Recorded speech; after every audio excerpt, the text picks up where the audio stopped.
आश्चर्य वाटेल माय माऊलींनो, या 5 वर्षात आता इलेक्शन आल्यामुळं सगळा खर्च करता येत नाही, पण तरी देखील सगळा मिळून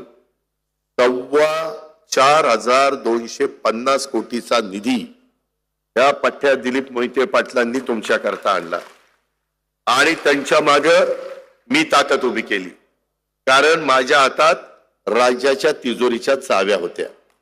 मी अर्थमंत्री होतो. त्याच्यावर तिजोरी उघडल्यानंतर तुम्हाला माहिती ना आपली पंगत कशी बसती जेवणाला लग्नामध्ये, वाढप्या ओळखीचा असला की मजा येते नाही, जरा जास्त मिळतं, शेल्क मिळतं. तसं मी वाढायला बसलेलो होतो आहे. 288 मतदारसंघात वाढत वाढत वाढत जात असताना खेड राजगुरुनगर आलं की तिथं जास्त टाकलंय मी. हे 4,000